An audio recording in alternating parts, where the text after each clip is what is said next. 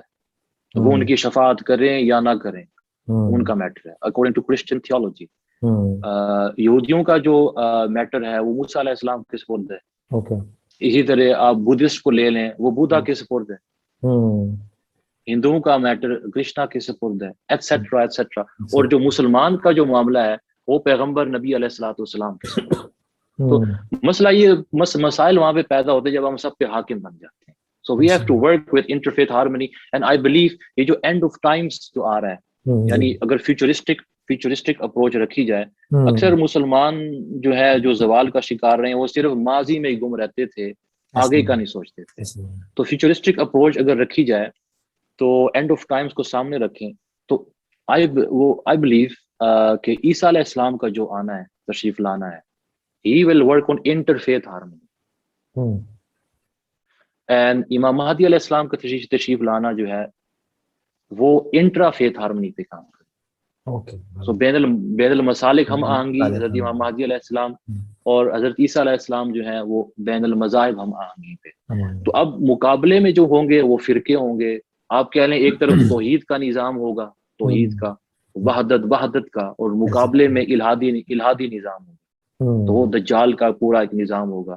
تو اس طرف جو ہے دنیا جا رہی ہے بائی دا اینڈ. ایک یونیپولر ورلڈ تو بن جائے گا بائی دا اینڈ.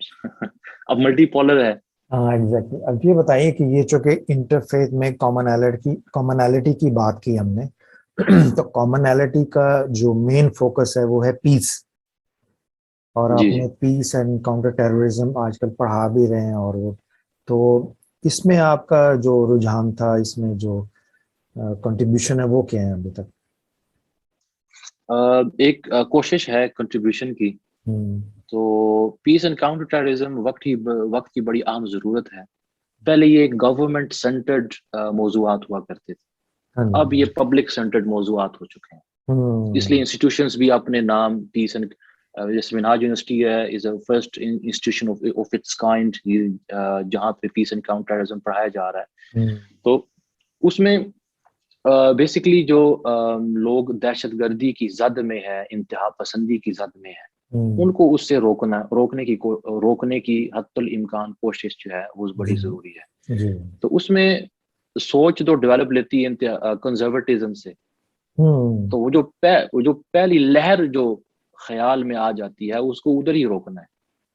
تو اب اس کو ٹیکل کرنے کے لیے جو ہے پیس اینڈ کاؤنٹر ٹیررزم ایک سائنس وجود میں آئی ہے. اور اس کو آپ اس طرح اگر کہہ لیں کہ دہشت گردوں کی وجہ سے یہ انسٹیٹیوشنز بنے ہیں.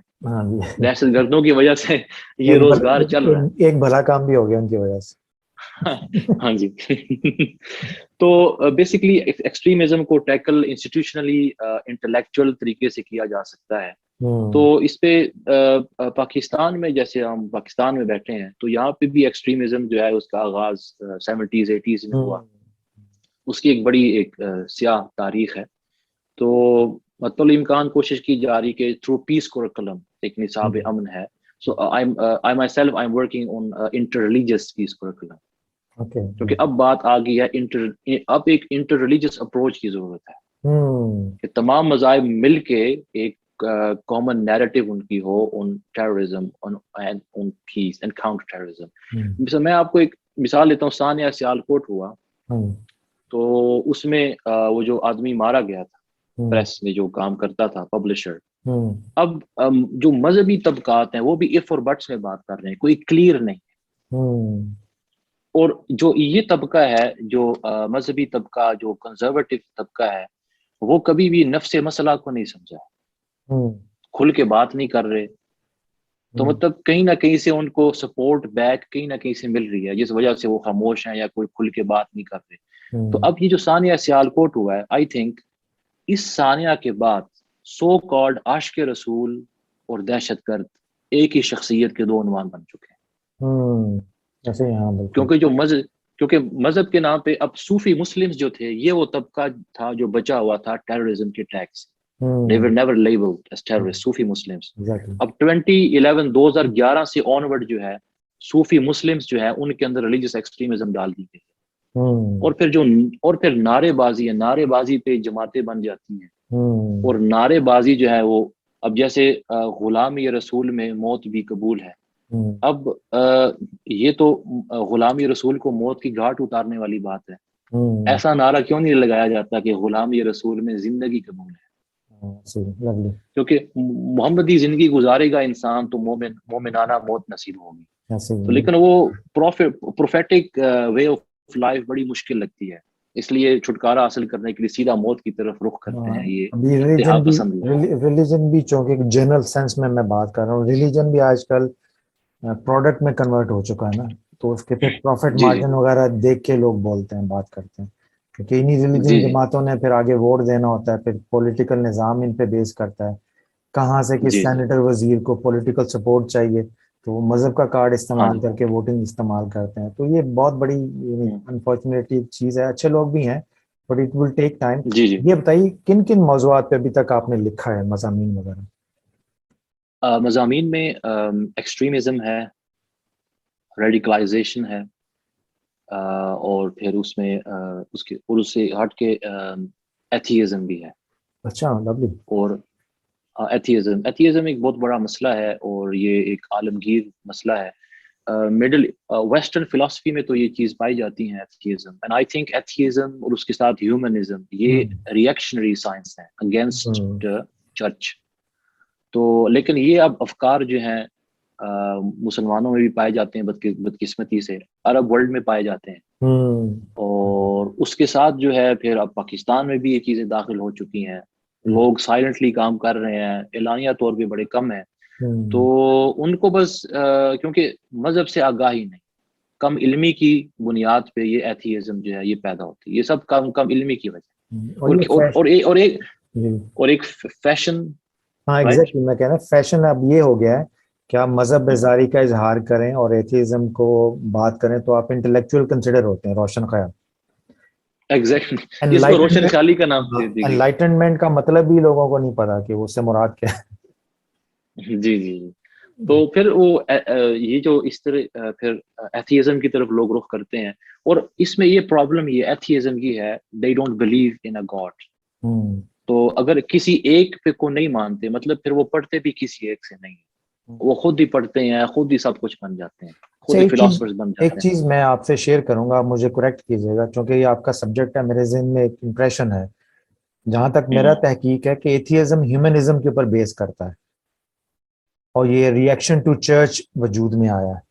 تو میجورٹی کے جو ایتھیسٹ ہیں وہ ہیومنزم کو پروموٹ کرتے ہیں، اور ہیومنزم جو ہے وہ مذہب کا ایک سوشل ایسپیکٹ ہے. تو atheism is a reaction in attitude towards the جو چرچ کے کرائم ہیں یا چرچ کی جاتی ہوئی ہیں، انہوں نے اس کو مذہب کے کھاتے میں ڈال کے ہر مذہب کو بین کر دیا اور اس کے مقابلے میں ہیومنزم کو لے آئے. تو ایتھیزم چرچ اتھارٹی کا ریجیکشن ہے، بٹ وہ جو خدمت خلق ہے مذہب کے انڈر اس کو انہوں نے ہیومنزم کا نام دے کے تو اس کو انہوں نے فلسفی کے پلڑے میں ڈال دیا. آپ کی عقل کل جو ہے یعنی یہ آپ یوں کہہ لیجیے یہ ویسٹرنائزڈ ورژن ہے معتزلہ کا. ہاں جی ایسے ہی آپ نے بڑا اچھا نام دیا آپ نے. یس. تو وہ اس حوالے سے میں دیکھتا ہوں کہ ہمارے جو لوگ ہیں ہم چونکہ تھیولوجی پریچ کرتے ہیں ہیومینٹی نہیں، تو ایتھیزم اس کو پھر وہ ایک کلیش کی سچویشن بن جاتی ہے. اگر ہم جو ایتھیسٹ کا مائنڈ سیٹ ہے اگر اس کو پراپرلی انالائز کر کے تو اس کے مائنڈ کے مطابق اس کی ہیومینٹی کے سامنے مذہب کی ہیومینٹی رکھیں تو اس کے پاس انکار کی گنجائش بہت کم رہ جاتی ہے. ہاں جی بالکل. لیکن اب ہیومنزم کو جس طرح پروموٹ کیا جا رہا ہے وہ یہ ہے کہ اب لوگوں نے یا ہیومنزم کو پروموٹ کرنے والے اب جا کے بندہ انسان بنا ہے. حالانکہ انسان انسان پہلے سے تھا, انسانی قدریں پہلے سے تھیں, ہاں انہوں نے بس اجاگر کیا ہے. لیکن یہ ہیومنزم کے لیبل, ہیومنزم کے نام کے پہ جو یہ نئے نئے لاز بن رہے ہیں, قوانین بن رہے ہیں, اب انہوں نے جان بوجھ کے ہیومنزم کا کوئی فاؤنڈر نہیں بنایا. کیونکہ اگر فاؤنڈر ہوتا, اس میں ریسٹرکشنز ہوتی ہیں, رولز ریگولیشنز.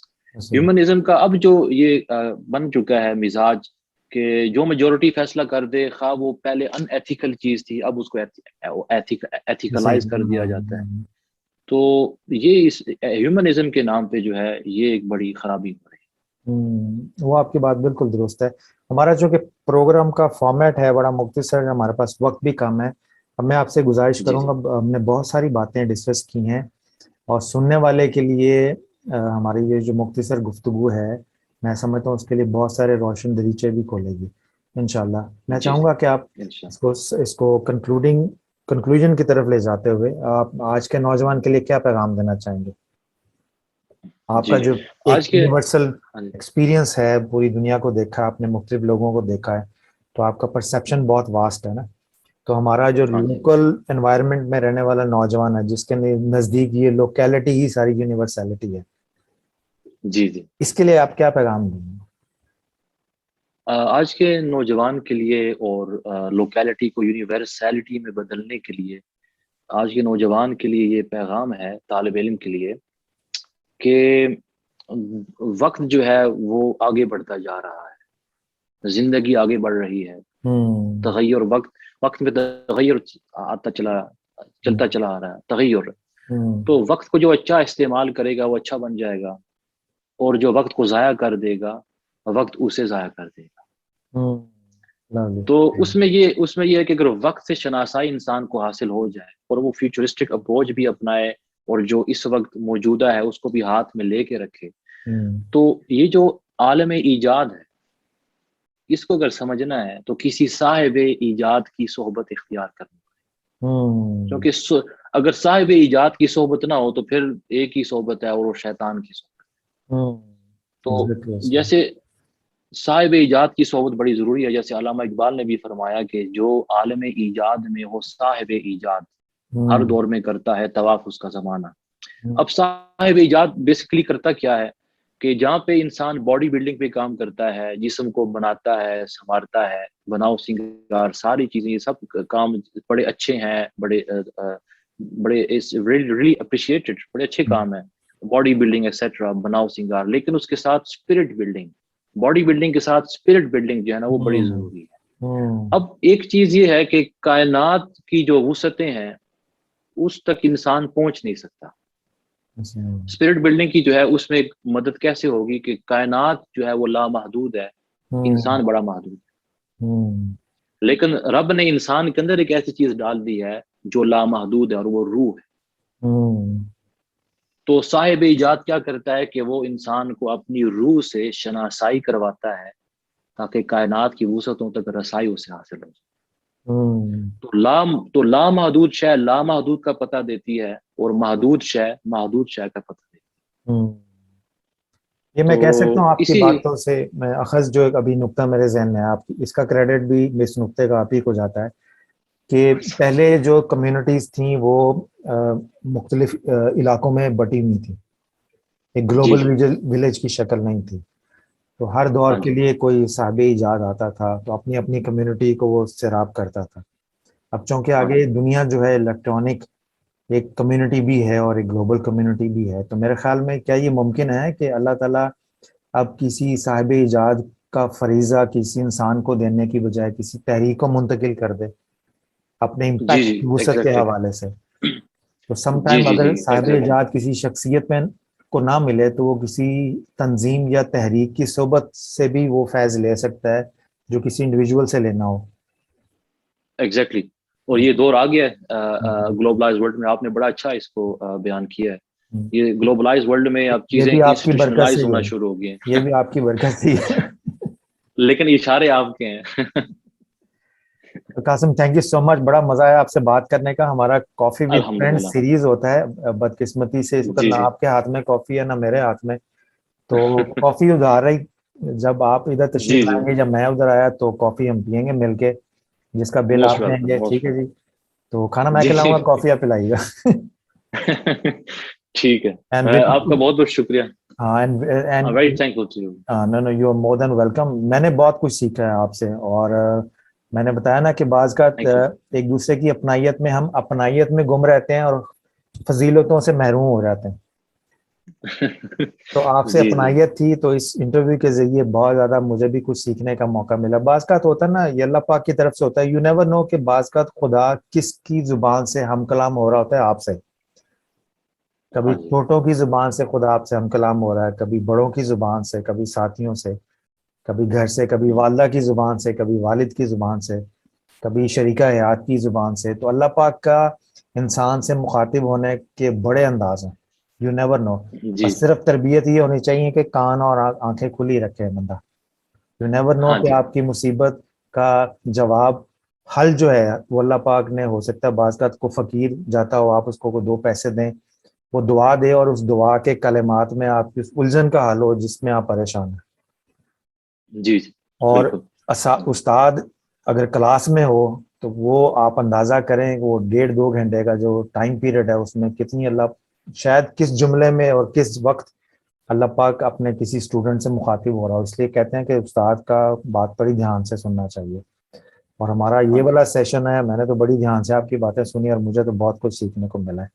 اور اس وعدے کے ساتھ کہ نیکسٹ ٹائم انشاءاللہ پھر میں جب آپ کو کبھی زحمت دوں گا تو ہم کسی خاص موضوع کے ساتھ آئیں گے. آپ کی باتیں سن کے مجھے جو چیز زیادہ مزہ آیا کہ آپ سمرائز کرنے کے فن سے بھی واقف ہیں. ہوتا نا انسان جی ڈیٹیل میں گفتگو کرتا رہے تو گھنٹے بعد جا کے پتہ چلتا ہے کہ اچھا اس کا یہ مطلب تھا. اور انسان وہ ساری گھنٹے کی گفتگو کو ایک جملے میں فوراً سمرائز کر دے تو وہ سارا کانسیپٹ کلیئر ہو جاتا ہے. تو وہ ہاں جی سمرائزڈ سینٹینسز کو ڈیزائن کرنے کی صلاحیت اللہ نے آپ کو دی. خاص طور پہ آپ نے کہا بہت نا بہت شکریہ. وہ جوڑنے اور جوڑنے والا جو جملہ بولا تھا آپ نے, جڑنا ہے, ہاں جی. جڑنا اور جوڑنا ہے. تو دیکھیں نا وہ یہ خدا داد صلاحیتیں ہوتی ہیں. یہ جملوں سے یعنی میں اس کو کہتا ہوں یہ ڈیوائن انٹرونشن ہوتی ہے انسان کی گفتگو میں, کہ جب وہ ہاں کوئی جی ایسا جملہ اللہ پاک عطا کر دیتا ہے جو آپ کے منہ سے ادا ہوتا ہے, اور اس کے پیچھے کئی سالوں کی محنت ہوتی ہے, کئی کتابوں کا نچوڑ ہوتا ہے, مگر وہ ہاں جی سمرائز فارمیٹ میں جب اللہ تعالیٰ آپ کو آپ کا تجربہ آپ کے سامنے رکھتا ہے نا, تاکہ آپ اس کو بیان کر کے دوسروں تک پہنچائیں, اس سے بڑی اللہ پاک کی نعمت کوئی نہیں. اور یہ نعمت آپ جی دیکھیں گے کہ تحریک منہاج القرآن کو یہ اللہ پاک نے بہت عطا کی ہے. بعض کا الحمد للہ وہ الحمد للہ. حضور شیخ الاسلام بات کر رہے ہوتے ہیں تو کرتے کرتے موضوع خطاب کا کچھ اور ہوتا ہے, مگر ایک جملہ ایسا بول جاتے ہیں کہ وہ کئی خطابات کے موضوع میں بکھرا ہوتا ہے, ہاں نچوڑ جی ہوتا ہے کئی ایسا. تو وہ جس کو جی جی انگلش میں کتابوں میں پل کوٹس کہتے ہیں نا. ہاں جی. تو آپ نے کوئی کتاب بھی لکھی ہے ابھی تک؟ میں اپنا کچھ کام میرا ہے, بک ضرور رائٹنگ کی لکھیں. طرف لگا ہوا ہوں. ہاں نہیں, ہاں جی ضرور لکھیں. آپ کی کتاب میں جو طرز تحریر ہے گفتگو کے ساتھ ساتھ وہ بڑا مزہ ہوگا, اور پھر یہ ہے کہ لوگ جہاں آپ نہیں پہنچ سکیں گے وہاں آپ کی کتاب پہنچ جائے گی. تو ایک آپ کا ایک وزٹنگ کارڈ ہو جائے گا آپ کی کتاب نا. یہ آپ کی برانڈنگ کے لیے بھی اچھا, اور ہاں کہتے ہیں جی تقسیم علم کے لیے بھی بہت ضروری ہے کہ کتاب آپ کی ہونی چاہیے. تو تھینک یو سو مچ. جی. اللہ تعالیٰ آپ کو سلامت رکھے, اور پھر آپ میں کی آپ کا بارے دیگر شکریہ ادا کرتا ہوں. آپ نے مجھے اپنے اس خوبصورت سے پروگرام میں انوائٹ کیا. بڑی اچھی ڈسکشن ہوئی. It's a very nice and very pleasant way of conversation. الحمدللہ مجھے بڑا مزہ آیا, بڑا اچھا لگا. انشاءاللہ آپ نے بھی انشاءاللہ ٹائم نکالا. انشاءاللہ اس کو ہم کنٹینیو کریں گے, اور تب تک کے لیے اجازت جی چاہتا ہوں سب سے بھی, اور اللہ حافظ.